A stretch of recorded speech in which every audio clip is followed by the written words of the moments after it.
I'll stop here and I will move over the laptop to Dr. Beeson. Please give him a warm welcome.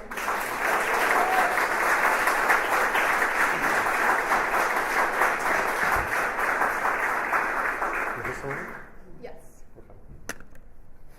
Okay. So is this microphone good? Everybody's been using the hand. All right, great. Well, thank you guys for having me here. I especially want to thank Irma and Shauna for all the hard work that they put in to make this event happen. So when they asked me to talk, they told me that these talks are generally about 20 minutes, and I thought, well, that's crazy asking a scientist to talk about anything in 20 minutes. So I know that they're sort of concerned this might run long, and after a night of no sleep due to a crying baby, I'm sort of worried that this might run long too. So let's just dive right in. So in order for this to work, I'm going to assume everybody here has a basic understanding of Bayesian statistics, differential equations, first order logic, and heuristic search. Is that a reasonable assumption? It's going to be a long talk. All right. No, but seriously, I'm just going to talk a bit about some of the robots that I've worked on, why I got into robotics, and it turns out I actually do robot research. So I don't work with a particular robot or work on a particular robotic problem.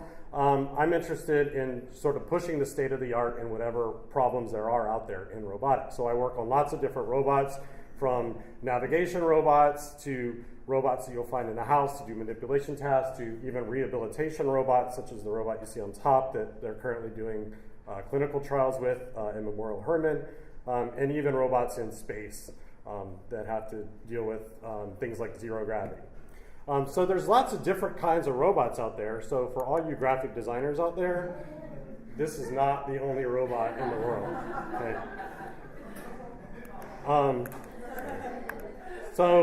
There actually are a lot of robots already out in the world doing lots of interesting things. So there's been robots in manufacturing for quite some time. There's robots for bomb disposal and robots exploring other planets in places like Antarctica and deserts where humans can't go. There's even robots that are helping out in surgery. There's even some people that spend their weekends building robots in their garage so that they can go and battle other robots in an arena. And so all of these robots, from factory robots to space robots from factory robots to battle bots to robots in surgery, all have one thing in common. And that one thing, I think, is best summed up by the modern poets of our day at some e-cards, which is, that's interesting, I don't give a shit, okay? And so now you're in the situation of attending a talk on robotics from somebody that doesn't give a shit about robots.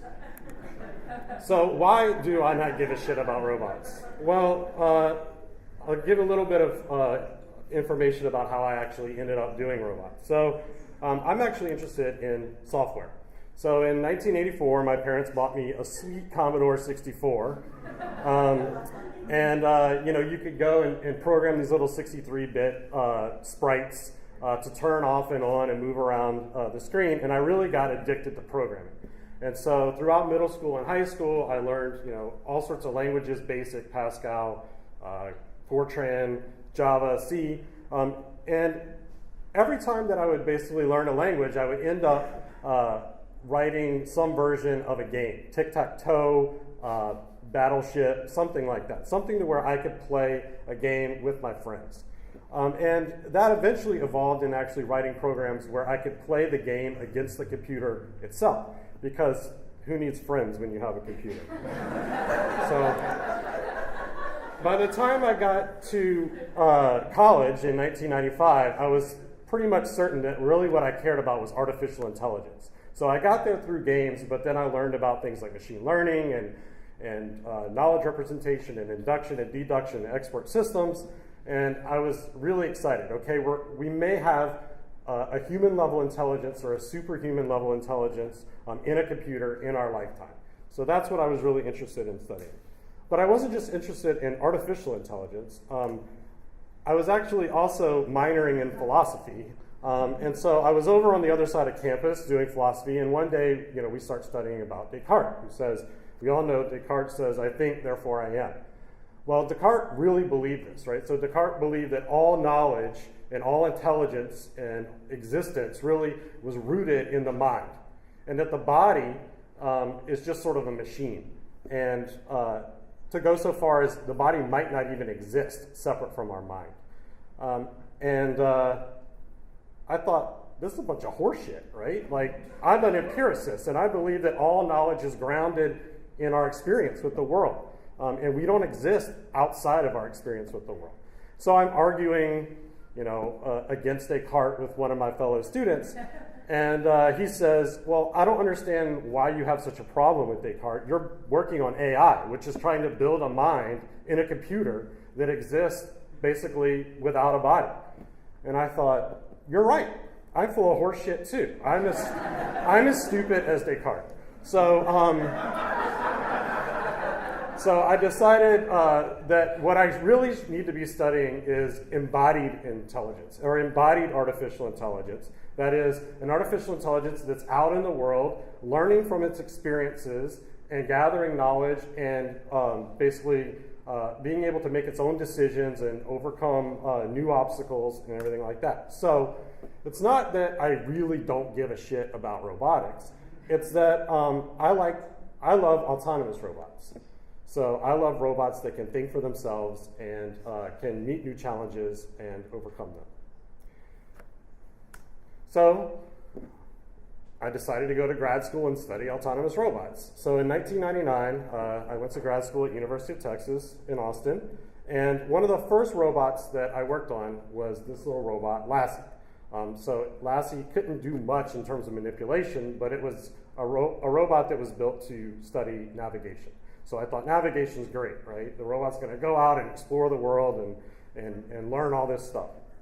Well, Lassie's pretty limited in what it can see. So this blue device you see on the top is actually a laser rangefinder. So in the late 90s, roboticists realized that these lasers were affordable enough and safe enough, like they don't hurt, burn your retinas or anything, to put on robots. And these lasers actually give the robot information about distance to obstacles, right? So this is sort of an example where if Lassie's looking to the right, it gets one reading per degree in front of it of how far something is from it, right? In a plane, so about shin height in Lassie's case. And so the hotness of the day was to go through and put these sensor readings into a grid, like you grid the world into 2 centimeter or 5 centimeter grid cells. And as the robot moves around, you can build a map of the environment, right? And so once the robot moves around and builds this grid map of the environment, then it can go and make plans to get to some place that it's been before, and it can start avoiding people and all sorts of other things. But people were really concerned with building bigger and bigger maps, so the gray, the black, and the white in this video. But I wasn't really satisfied with that because I said, well, the robot still doesn't really understand space. Everything's just a grid. So in my thesis work, I went about trying to create algorithms and create a formal way of going from this grid map into more symbolic knowledge, like what are the ways out of this place, what's left, what's right, where are places, where are paths, sort of more human level knowledge about the environment, thinking of things more as places and paths, and topologically and causally instead of just metric information like this. And so that's great. What came of this? Well, I got a PhD.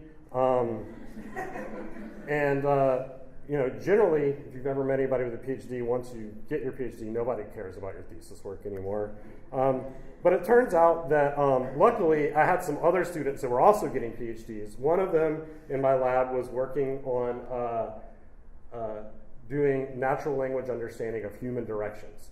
And another was working on this project of a wheelchair that you could put computing on and some low-cost, low-power sensors like 2 cameras, and it could see obstacles around it. And it turns out that with fairly minimal effort, we were able to combine all 3 of our different research agendas and create a wheelchair where now, instead of just pointing and clicking on a map and saying, please drive here, you could actually give the robot directions. So if you had somebody in it that's maybe a quadriplegic that can't use the joystick, it could give human-level directions, like take the next right, go left at the T intersection, go back to my office. Okay, and so that was pretty cool. And so that's sort of where I left the university setting, except for go back in time from 2009 to 2007. You may have noticed that I started grad school in 1999, and that was 2009. That's kind of a long period of time. I tend to get easily distracted, so there were a couple of years of just hanging out in the psychology department, just because. And there was a couple of years of sort of hanging out and working on this robot because, well, self-driving cars are kind of cool. So raise your hand if you know what the DARPA Urban Challenge was, or the Grand Challenge is. Okay. So DARPA, the Defense Research Agency, had these grand challenges to push self-driving vehicles. And out of those challenges came what is currently today the Google self-driving car project, and other projects at Ford and other locations. And so this was the self-driving car that I was the lead programmer on. And the cool thing about this car is it had a little bit better sensing. So the sort of cylinder on top of the car is also a laser rangefinder. And you'll see these still today on all the Google self-driving car fleet. These are nice laser rangefinders. Unfortunately, they're about $70,000. But instead of just one plane, what you have here is you have 64 lasers all set at different angles that fire off and gets back 64 readings, and then the whole thing's spinning. So the robot actually, instead of just seeing distance to like walls, it gets a bunch of concentric circles out away from the sensor. And the robot can actually start seeing objects, right? So you can see here there's a car and a building instead of just something. Additionally, these laser sensors will return back not just distance information, but intensities as well. So things like license plates on vehicles show up very well. Things like stop signs and even like lane markings and stuff that are reflective show up very well. Now, additionally, these self-driving cars have really good GPS. So typically how this works is you have a car that has this really good GPS and somebody drives down the road and they're laying breadcrumbs out. Right? And then any car that has this, any self-driving car that has this really good GPS, it's pretty straightforward then just to sort of follow these GPS breadcrumbs. You just have to know when to speed up, when to slow down, and how to turn the steering wheel. Just easy stuff like that. And additionally, generally they give you GPS information about where intersections are, right? So where the stop line is and things like that. And so for this particular challenge, the vehicles didn't have to, see traffic lights and stuff like that, like the modern day vehicles are having to do. And so if you have really good GPS and you have this laser sensor, then as the robot drives around, it can really start to build up some detailed 3D models of the world. And so the robots are actually starting to see the world very similarly to the way that people do. And this makes self-driving vehicles actually feasible. So here's just some video from our vehicle. I'm sorry about the quality. We realized when we got to the competition that our vehicle was going to be leaving and we were not going to see it again until it either came back or they called us on the radios and said, come pick up your car. So we mounted a webcam to the dashboard, and we got to see what the vehicle actually did after we retrieved it. So, the vehicle takes off, it's following GPS waypoints, but it also has to see cars and understand that if it's going to make a turn that, it can't turn into another vehicle. So here it comes to an intersection, and it realizes that, it's not the first vehicle at the intersection, so it has to wait on these 3 cars, but it did get to the intersection before that car, so it's its turn to go, right? And then there was other things that happened. So the vehicle might be driving to try to get to a goal, trying to take the shortest path to get to whatever goal they asked, and then all of a sudden they would block off the road. And the vehicle would now see the road's completely blocked. This isn't just a car that it can pass. It has to completely replan and take a new way around. So, we didn't have the most graceful vehicle, but, And so that's, some of the summary of what we worked on that project. So that kind of brings me, that was past work. It brings me to what I've been working on recently. And some of what I've been working on over the last few years is in terms of the DARPA Robotics Challenge. Okay, so the success of the DARPA Grand Challenge with self-driving vehicle has pushed this new initiative by DARPA. And actually, what really spawned this new initiative was the Fukushima disaster. So after the tsunami that hit Japan and that wiped out power to the nuclear power plant, they were unable to send people into Fukushima to shut down the reactors. And because it was too hot, both in temperature and radiation. And so what eventually happened was they had a meltdown. And Japan will be dealing with the ramifications for that for a long time. And so the Defense Department said, we don't want that to happen here or really anywhere else in the world. And so what if we had robots that could do all the things that we need a human to do in natural disaster or scenarios or disaster scenarios? And so they put together this initiative where you have humanoid robots that have to do tasks that the operator may not know exactly what the robot is getting into beforehand. This is our robot that we're using to compete in this competition.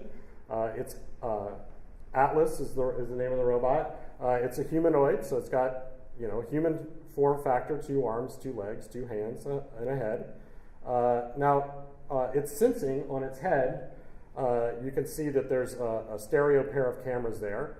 But it also, if you notice above the stereo pair of cameras, there is another little box that is just, again, a laser rangefinder, very similar to the one on Lassie. So it senses obstacles in a plane.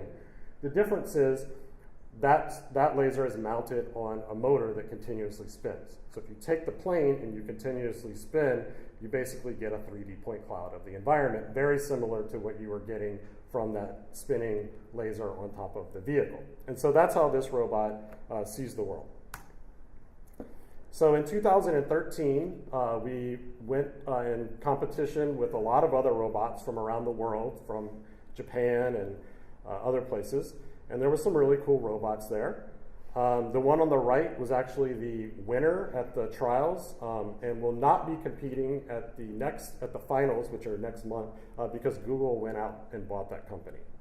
So, but that's makes it easier for us, I guess. Here's just some video of some of the things our robot did. So this is sped up 4 times, so you can imagine how slow it actually really was moving. And in this competition, this isn't what I would call an autonomous smart robot, right? It's a dumb robot in the fact that we are actually telling it what to do. There's an operator not looking at the robot, but that's at some sequestered location that's telling it, move your hand here, open your hand, grab, close your hand in order to do things. So it had to do things like drill out holes in the wall and go through different kinds of doors. And here it was supposed to clear the debris out of the way and get through, but we realized that our robot doesn't really need to clear out a lot of lightweight debris. It can just sort of plow through it. And obviously turning valves and stuff like that. And so because this robot, we really didn't know what to expect. We didn't spend a lot of time programming in a lot of intelligence to this robot. So it was very much teleoperated by an operator, other than the fact that it's balancing itself and things like that. And so here the robot's supposed to be able to get over this stairs and then get over to the left where you get uneven terrain. And again, we're telling the robot every single place to put its foot.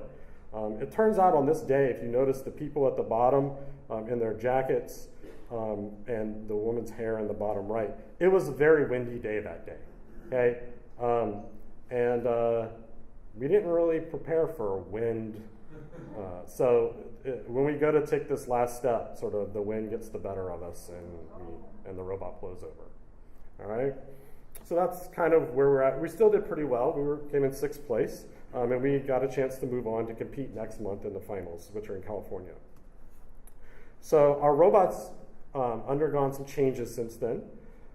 There's been upgrades to a lot of the hardware, upgrades to the arms and reconfiguration of the arms, new hands.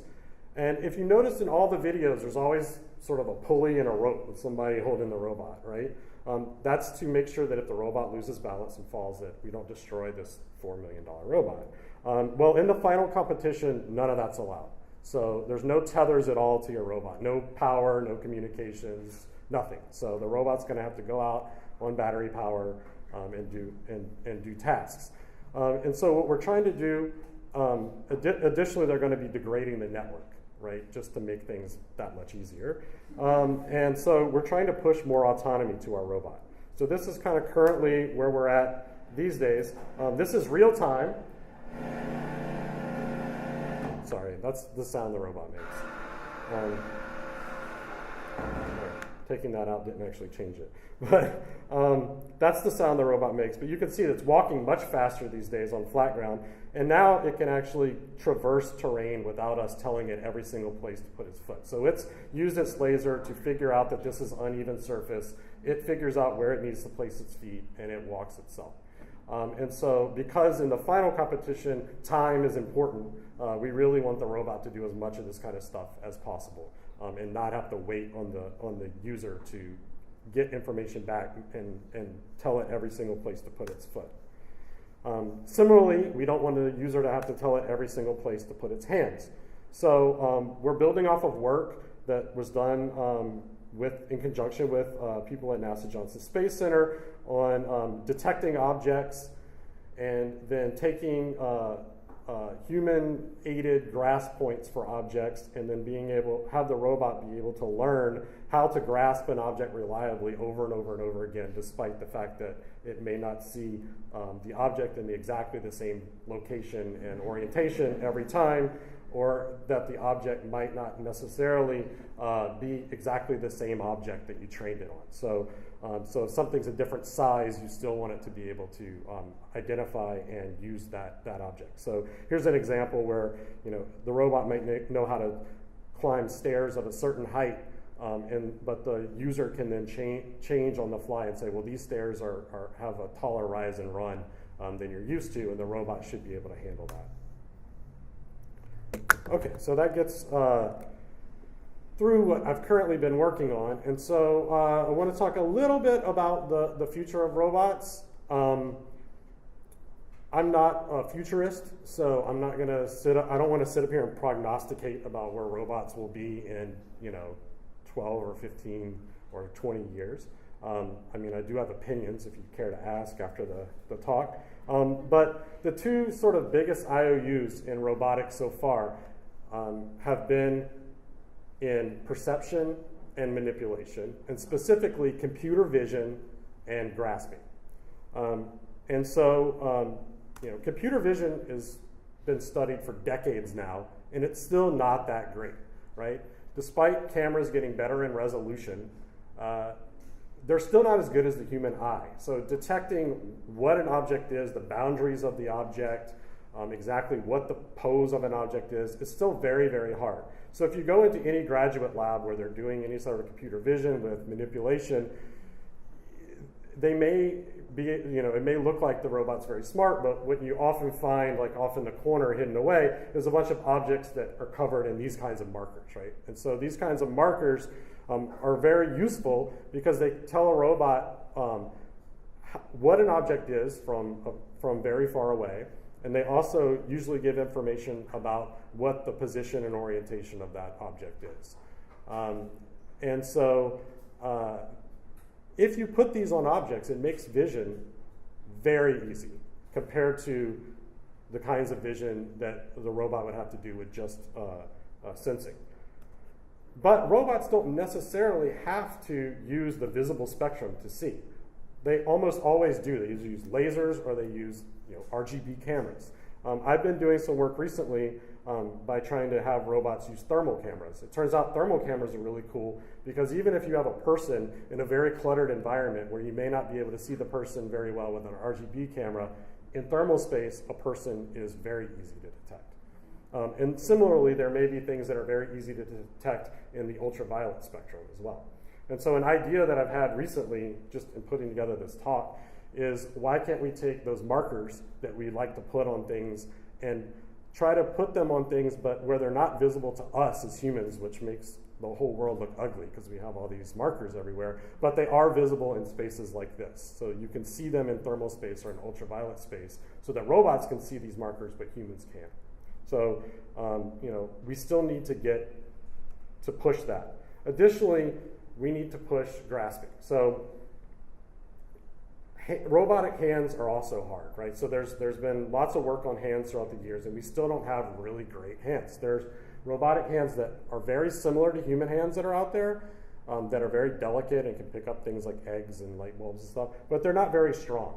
On the other hand, we can design hands that can, crush the skulls of your enemies, but those are generally very bulky and might not be so great for picking up, eggs or your baby. And so really, there's still a lot of work to be done on getting a hand that's as flexible as a human hand, that can do very delicate things and be very forceful and strong when needed. Additionally, sensing on hands. So people are starting to put tactile sensing, like the touch sensors that are in your phone, on hands, but interpreting that and understanding exactly if the robot has a good grasp on something like a doorknob is actually still very difficult. And so that basically sums up the technical part of my talk. I know there's a lot of creative people here, so I want to say something about creative robots. There are lots of robots out there that do creative things. So there's been robots since the 70s and 80s really that have been painting pictures and stuff like that. But what's interesting to me are people that take robots that were built for sort of mundane tasks and then making those do creative things. So there's been a lot of work in Germany by different architects on taking sort of factory-style robots and allowing them to, or programming them to build things that are, for a human, would be very tedious and take a very long time to build. And so there's some really cool stuff there. Some people are even using drones, like in the bottom right, to build these kinds of sculptures. And so it's interesting to me to see the kinds of art that people can make with robots. And so here's one. I don't know how many people saw this clip that sort of went viral last year. But this is an art exhibit by artist Jordan Wolfson, who basically created this humanoid robot art exhibit. And I think it's still sort of touring around and being installed at different locations. But this is the kind of stuff that engineers at Google and Honda are not thinking about. So this is where, this is really where creatives like the people in this room come in to sort of push robots to do new, interesting things. And finally, just a note on form. So, most engineers are perfectly happy with the robot on the left, right? This is going to be the robot that takes care of your aging parent. There are people out there that believe that that's not acceptable and that form and aesthetics is actually important. And so the other end of the spectrum are, there are people in Japan that are putting these sort of skins onto robots to make them look more and more human. And that's another sort of side of creepy. When you see these things move, they just don't look quite right. And so I think that there's a lot of room for improvement here. creative people to determine what forms robots should take when they're actually deployed out in the real world with people. So the way a robot looks should inform the person about what that robot's there to do and what its intentions are. And so that's pretty much it. I did Google a bit to find out what do people that aren't roboticists want to know about robots when I was making this talk. Turns out everything I just talked about you don't care about. What you care about is what's going to happen like in the next 10 years. And so I just tried to summarize a lot of those questions so we can skip through some of them afterwards. So is the singularity approaching? So will robots come and take over the world? No. Not anytime in our lifetime. Will my cousin's blue-collar job be taken by a robot? There's a good chance that it might in the next 20 years. Will my white-collar job be taken over by a robot? Probably not, especially creative jobs. Are self-driving cars coming soon? Yes, definitely. Will I own a sex bot one day? Yes, you will. Will it love me? No, it will not. Why won't it love you? Because you're unlovable. That's why you own a sex bot. Right?